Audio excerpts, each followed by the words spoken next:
Praise the Lord. கர்த்தருடைய நாமத்துக்கு மகிமையும் கனமும் உண்டாகட்டும். இந்த நாளில் கூட கர்த்தருடைய வார்த்தையை நாம் கேட்டு நாம் ஜெபிக்க இருக்க போகிறோம். அதாவது ஒரு வசனத்தை நம்ம வாசிக்கலாம்.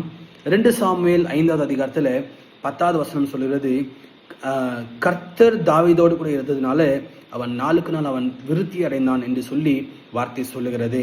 அப்போ நீங்க பாத்தீங்கன்னா தாவீது ராஜா கூட கர்த்தர் இருந்தார், நாளுக்கு நாள் அவன் விருத்தி அடைந்தான். அதனால தான் இப்போ கர்த்தர் இல்லாத வாழ்க்கை வந்து எல்லாமே ரொம்ப கன்ஃபியூஷனாக இருக்கும், ரொம்ப கேள்விக்குறியாக இருக்கும், என்ன செய்யறதுன்னு தெரியாது. ஆனால் கர்த்தர் இருக்கும்போது எல்லாமே அவரே பார்த்துக்குவார். எக்ஸாம்பிள், தாவீது ராஜா நீங்கள் 5வது அதிகாரத்தில் ஓகே நீங்கள் எடுத்து வாசித்து பார்த்தீங்கன்னாக்கா 5வது அதிகாரத்தில் நீங்கள் எடுத்து பார்க்கும்போது அந்த இடத்துல வசனம் இருக்குது. அதாவது 5வது அதிகாரத்தில் 19வது வசனம் என்ன இருக்குதுன்னா, தாவீது ராஜாவுக்கிட்ட பிலிஸ்தருங்க யுத்தத்துக்கு வராங்க. எதனால வராங்கன்னா, தாவீது ராஜாவை அபிஷேகம் பண்றது அவங்களுக்கு காதுக்கு நியூஸ் போகுது. நியூஸ் போன உடனே அவங்க தாவீது ராஜா பிடிச்சின்னு போனோம் அப்படின்னு சொல்லிட்டு அவங்க தேடி வராங்க தாவீது ராஜா. பட் ஆனால் அந்த சமயத்தில் தாவீது ராஜா அவனே கோவம் யுத்தத்துக்கு போல, அவன் பொறுமையாக கத்திட்டு கேட்டான், ஆண்டவரே நான் யுத்தத்தை செய்யிட்டா எனக்கு போன ஜெயம் கிடைக்குமா சொல்லி கேட்டு செஞ்சான். இதுதான் தாவீது ராஜாவோட என்டையர் வாழ்க்கையில் நடந்த காரியம். இதுதான், அவன் எது செஞ்சாலும் கர்த்தரை கேட்டு அவன் செய்ததுனால தான் அவன் அவன் கூட கர்த்தர் எல்லாவற்றையும் கர்த்தர் அவனை நடத்தி நாளுக்கு நாள் அவன் விருத்தி அடைந்தான் சொல்லி வசனம் சொல்லுகிறது. இன்னைக்கு நம்ம எது செஞ்சாலும் கர்த்தர் சித்தத்தின்படி நம்ம செய்து கொண்டு இருக்கிறோமா? நீங்க ஊழியத்தின் விஷயமா இருக்கலாம், குடும்பத்தின் விஷயமா இருக்கலாம், தனிப்பட்ட காரியமா இருக்கலாம். எது செய்தாலும், இல்ல திருமண காரியத்துல நீங்க ஒரு ஆணை செலக்ட் பண்றதோ இல்ல பெண்ணை செலக்ட் பண்ணுகிற காரியமோ சரி, ஒரு வீட்டை வாங்குற விஷயமோ சரி, ஒரு பிசினஸ் காரியமா இருக்கட்டும், எதுவா இருந்தாலும் கர்த்தரை கேட்டு செய்து கொண்டு இருக்கிறோமா?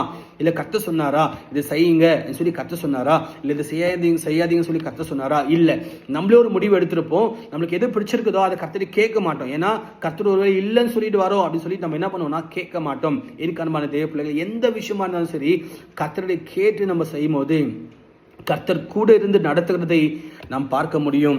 பாருங்க, தாவீது ராஜா இந்த இடத்துல 5வது அதிகாரத்துல 19வது வசனத்தை பார்த்தீங்கன்னாக்கா அவர் பர்மிஷன் கேட்கிறாரு.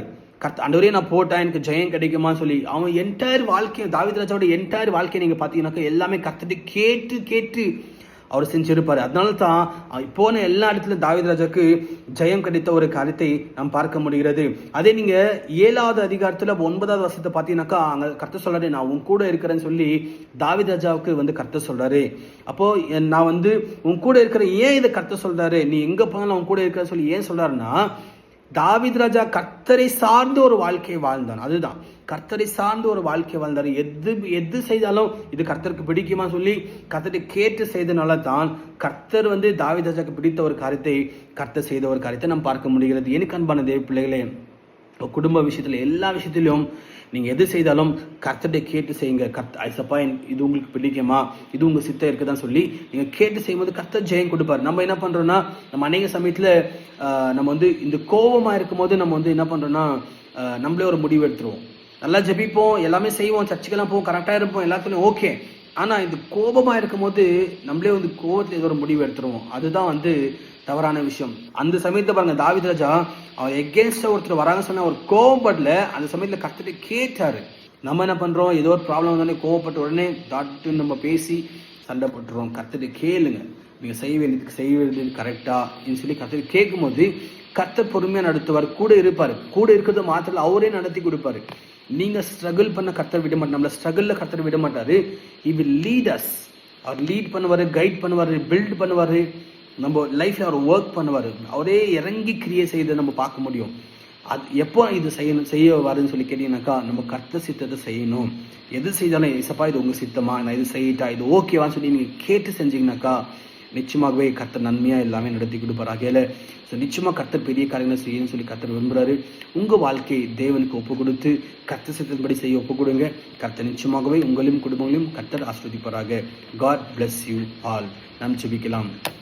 நேசிக்கிற நல்ல பிதாவே சப்பா, உங்க சித்தத்தின் செய்ய ஆண்டவரே, இன்றைக்கு நீர் பேசப்பட்ட காரியங்களுக்காக ஸ்தோத்திரம் ஆண்டவரே. தாவீது ராஜா சொன்னீங்க ஆண்டவரே, நான் உன் கூட இருக்கிறேன் ஆண்டவரே. அதே போல ஆண்டவரே இன்றைக்கு ஆண்டவரே இது எங்களுக்கு சொல்லியிருக்கிறீங்க, நான் உங்க கூட இருக்கிறேன் சொல்லி ஆண்டவரே எங்க கூட நீங்க இருந்து அந்த எல்லாவற்றிலும் ஜெயத்தை கொடுத்து நடத்துகிற காரியங்களுக்காக நான் ஸ்தோத்திரிக்கிறேன் ஆண்டவரே. பலப்படுத்தும், பாதுகாத்துக் கொள்ளுங்க.